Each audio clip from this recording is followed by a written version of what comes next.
अस्सलाम वालेकुम व्यूअर्स, मैं हूँ शाकिर सोलंकी।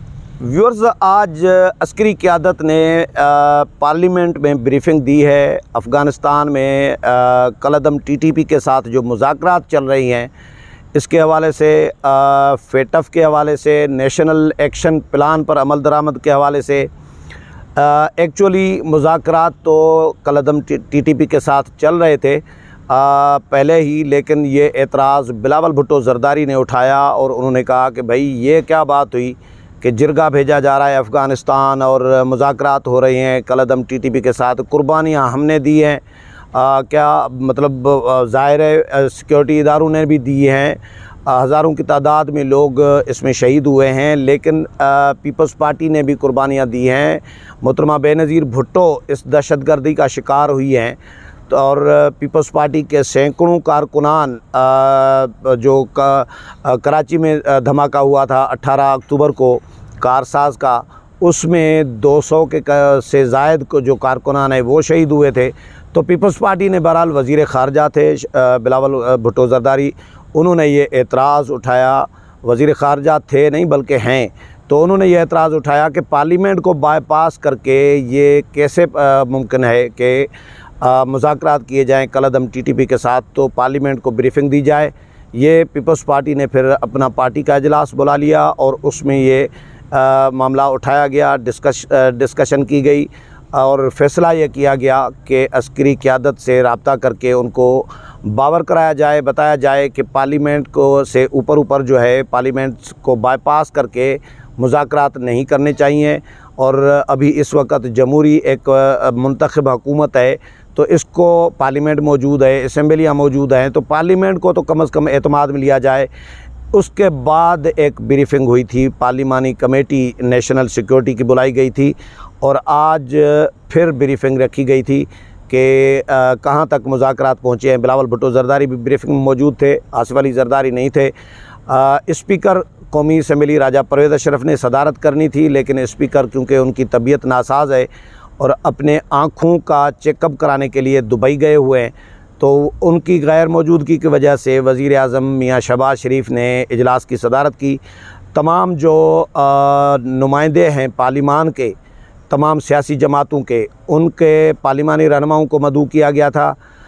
सदर आज़ाद कश्मीर, वज़ीर आज़म आज़ाद कश्मीर, वज़ीर आला गिलगित बल्तिस्तान, गवर्नर गिलगित बल्तिस्तान, चारों सूबों के वज़रा आला, चारों सूबों के गवर्नर्स और इसी तरह मौलाना फजल रहमान को भी खुसूसी तौर पर मदऊ किया गया था। मौलाना फजल रहमान क्योंकि पार्लियामेंट के मेंबर नहीं हैं, लेकिन उनको स्पेशल मदऊ किया गया था खुसूसी तौर पर ब्रीफिंग में।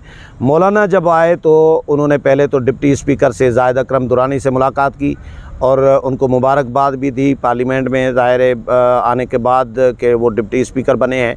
और नेशनल सिक्योरिटी कमेटी के हवाले से, उसके एजेंडे के हवाले से डिस्कस किया गया। अफ़गान तालिबान की जो सहूलतकारी है, जो ब्रीफिंग दी गई है उसमें अफ़गान तालिबान की सहूलतकारी यानी अफ़गान हुकूमत की जो सहूलतकारी है उसके हवाले से भी बताया गया और क्यों तालिबान से कलअदम टीटीपी के साथ मुज़ाकरात ज़रूरी हैं, इस पर भी बात की गई। लेकिन मैं एक बड़ा एक कंपैरिजन आपके साथ शेयर करूं, वो ये कि आज 5 जुलाई था। 5 जुलाई को उस ज़ुल्फ़िकार अली भुट्टो की हुकूमत का तख्ता उल्टा गया था और डिक्टेटर ज़ियाउल हक़ ने शब खून मारा था जमहूरी हुकूमत पर, मुंतखब वज़ीर आज़म पर, और उसके बाद उनको जेल में डालकर उनको फांसी दे दी गई थी। तो आज का दिन एक डिक्टेटर ने भुट्टो साहब की हुकूमत ख़त्म की थी और आज ही के दिन एक यानी अस्करी क़यादत जो है, जिस आर्मी चीफ भी थे, DG ISI भी थे, DG MO थे मिलिट्री ऑपरेशन, और जनरल फैज़ भी थे। जो इतलात हैं कि जनरल फैज़ भी आए थे। मैं क्योंकि ख़ुद पार्लियामेंट गया था, हमें पार्लियामेंट के अंदर आने की इजाज़त नहीं दी जा रही थी, तो बाहर से हमने पार्लियामेंट के जो अंदर अहाता है जहाँ पर मीडिया खड़ा होता है अमूमन रूटीन में, वहाँ पर हमें एक्सेस दी गई थी, तो हमने वहाँ से ये कवर किया इजलास। लेकिन कंपैरिजन ये है कि एक तरफ आज के दिन माजी में ज़ुल्फ़िकार अली भुट्टो की हुकूमत ख़त्म की गई थी और उसके बाद उनको फांसी दी गई थी ज़ियाउल हक़ ने, शब खून मारा था जमहूरी हुकूमत पर, मुंतखब वज़ीर आज़म की हुकूमत ख़त्म करके। लेकिन आज ही फिर पीपल्स पार्टी की हुकूमत है, नून लीग की हुकूमत है, जमहूरी जमातों की JUI की हुकूमत है। तो आज फिर सियासी जमातों ने अस्करी क़यादत को मदऊ किया और अस्करी क़यादत आज फिर ब्रीफिंग दे रही थी। तो ये एक तारीख़ का एक कंपैरिज़न है जो मैं आपके साथ शेयर कर रहा था। मैं इसको भी सोच रहा था, मैंने कहा वो 5 जुलाई का दिन क्या था और आज 5 जुलाई का वो दिन है जो खुशगवार दिन है जमहूरियत के लिए कि अस्करी क़यादत पार्लियामेंट में ब्रीफिंग देने आई है।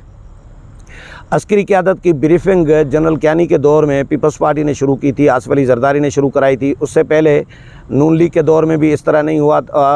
नून लीग के दौर तो बाद में आया, उसमें भी हुआ था। जो मुशर्रफ का दौर था और काफली का, उसमें ऐसा नहीं होता था कि अस्करी क़यादत पार्लियामेंट में आकर पार्लियामेंट को एतमाद मिले। लेकिन पीपल्स पार्टी ने ये रवायत डाली और अब भी इस रवायत को बरकरार रखा हुआ है। मौजूदा जो सियासी अस्करी क़यादत है उसने भी और सियासी जमातों ने भी। तो पीपल्स पार्टी की डिमांड पर, बिलावल भुट्टो ज़रदारी की डिमांड पर ये ब्रीफिंग दी गई। इसमें ये बताया गया कि कलअदम TTP के साथ मुज़ाकरात क्यों ज़रूरी हैं।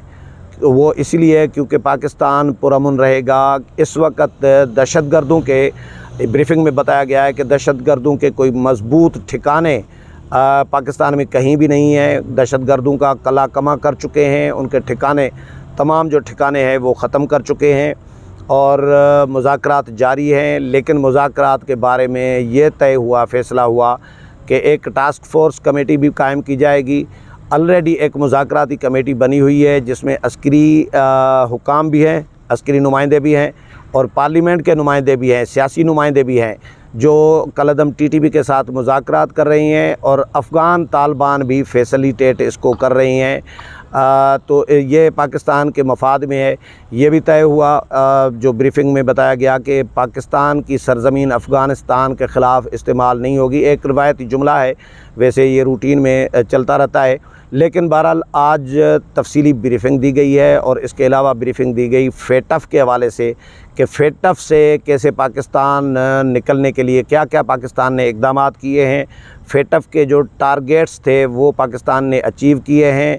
उसके बाद एक खुशखबरी, एक माहौल साजगार हुआ है पाकिस्तान का ग्रे लिस्ट से निकलने का और वाइट लिस्ट की तरफ कदम जो है, इक़दाम जो है पाकिस्तान का वो हुआ है।